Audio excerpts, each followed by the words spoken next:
All right, settle in, folks. This is ECRO chasing Sanremo on the Navig 8 route. 66.1 kilometres of rolling tension, 417 metres of elevation, and just enough climbing to turn friendships into rivalries.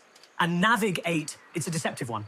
On paper, not terrifying, but in practice, it's death by rhythm. Rolling terrain, punchy rises, and that KOM sitting there like a trap, waiting for riders to misjudge their effort. Spoiler alert, someone did. And we're off. I'd say, well, most of us, because our rider here slightly caught napping, just a few meters off the back of the E-peloton early on. You know, that dangerous grey zone where you start questioning life decisions. But credit where it's due. No panic, smooth power, controlled chase, and boom, and back in the wheels like nothing ever happened. Crisis managed, ego slightly bruised but intact.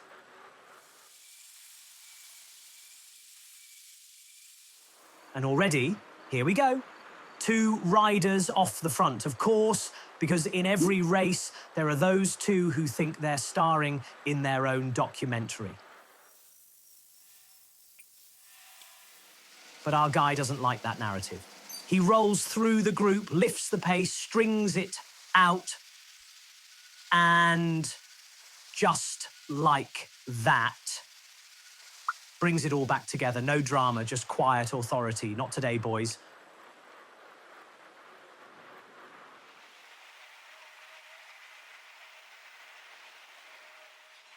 And now we settle into that familiar rhythm with the group working. Yeah, well, some of the group working. You've got riders pulling solid turns. And then the Cat D specials, sitting in, cozy, heart rate low, probably checking Instagram mid-race. Ah, yes, conserving energy for what exactly? The sprint, the after party, a philosophical discussion later, inspirational stuff, really. And now we approach the calm, not a monster climb, but long enough, steep enough to punish impatience. This is where races split, or in this case, where mistakes are made. And here it is, the move. He goes early, too early. Power spikes, legs responding, but the climb isn't done yet. And that's the thing about these efforts. They don't ask for permission before they come back to bite.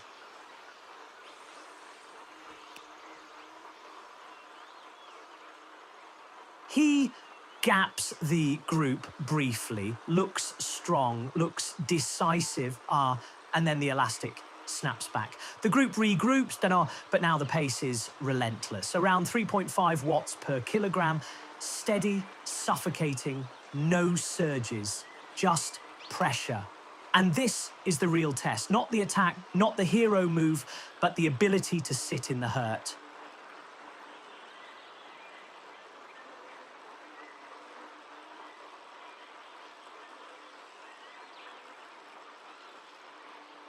And today, it's just a bit too much. The wheel drifts, a bike length, 2, and just like that, contact lost.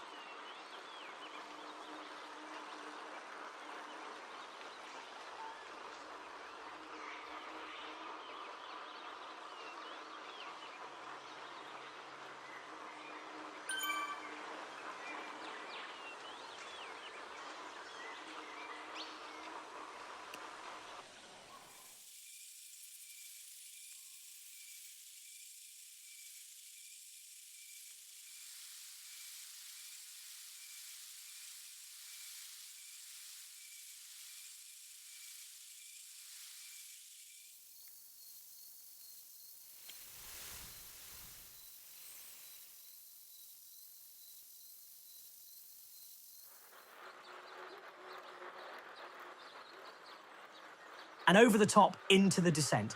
And this is where things get interesting. Super tuck engaged, yeah, Watts down, and wait, he's off the bike.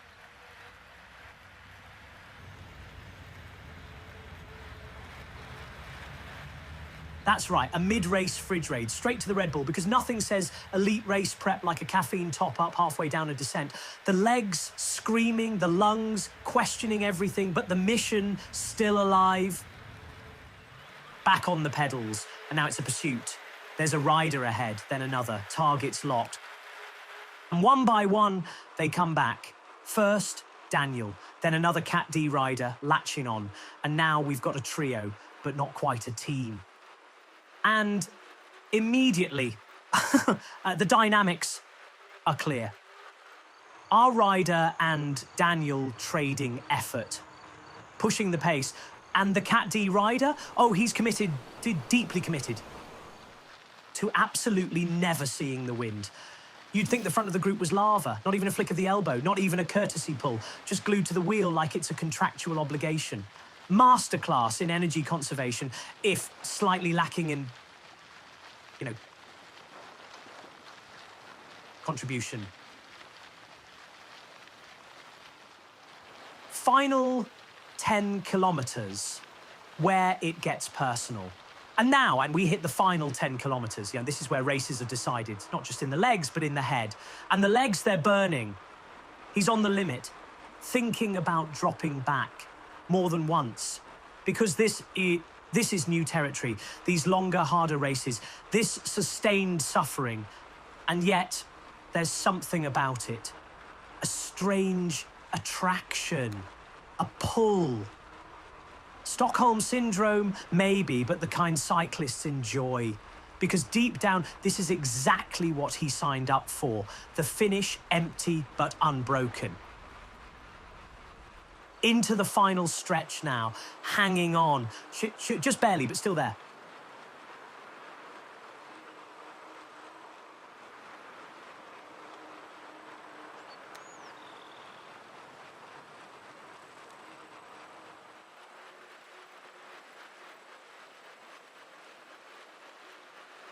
.300 meters to go, the road rises ever so slightly, and you see it, and here comes the sprint.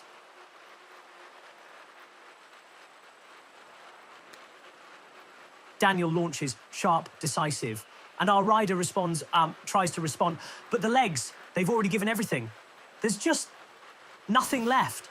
A flicker of power, but not enough. Daniel takes it, fair and square. And that's racing. Not every day is a victory, but this is progress.